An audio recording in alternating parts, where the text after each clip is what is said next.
আর কলিজার টুকরা যুবক ভাই, আর কথা লম্বা করব না। আমার দিলের কান দেয়া কথাগুলো শুনতে হবে। এই আল্লাহর নবীর চেহারা কেমন সুন্দর ছিল সেই কথাটা বোঝানোর জন্য বলতেছিলাম। আমেনা বলেন, আমার সন্তানকে জানা কথা, শুধু সেখান থেকে একটা পয়েন্ট আমি বের করার চেষ্টা করতেছি। সবাই যখন চলে গেল, আপনার হালিমা আল্লাহর নবীর চেহারা দেখে পাগল হয়ে গেলেন।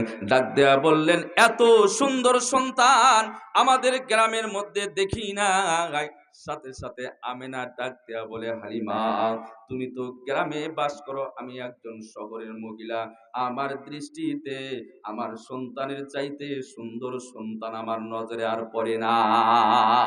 সুবহানাল্লাহ বলে। আব্দুল মুত্তালিব পাশে থেকে ডাক দেয়া বলে, ও হালিমা, তুমি গ্রামের মধ্যে এমন সুন্দর সন্তান দেখো নাই।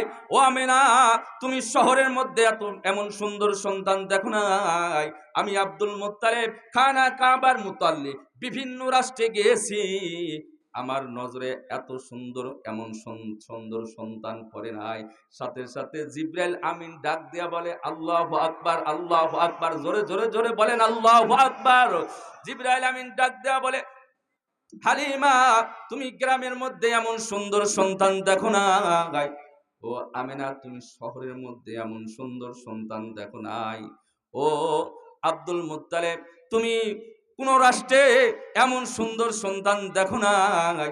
কিন্তু আমি জিবরাইল আমিন বললাম, আমার নজরে তামাম পৃথিবী আসমান জমিনের মধ্যে এমন সুন্দর সন্তান আমি খুঁজে পাই নাই। জোরে বলা যাবে কি সুবহানাল্লাহ।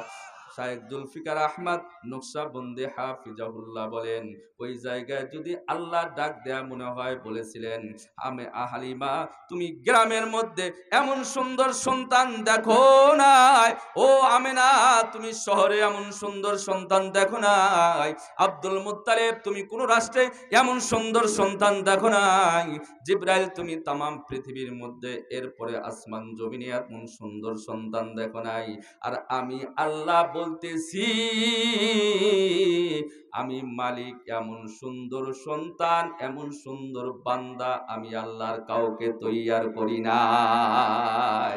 রব ने जब आपको बनाया, रब ने जब आपको बनाया, खुद रब ने कहा सुबहान अल्लाह। सुबहान अल्लाह, जोरे बोलें सुबहान। আমার ভাইরা, আদম আলাইহিস সালাম রূহটা ডাক দেয়া বলে, আল্লাহ বুঝতে পারলাম এত সুন্দর সন্তানকে, আপনার এত সুন্দর নবীকে আপনি তৈয়ার করেছেন। রূহটা ভিতরে ঢুকায় দিল। কলিজার টুকরা ভাই, যেই কথাটা আমি বোঝাইতে চাচ্ছিলাম, আস্তে আস্তে দিলের কান দেওয়া কথাগুলো শুনতে হবে। আল্লাহ তাআলা মানুষদেরকে আপনার আদম আলাইহিস সালামকে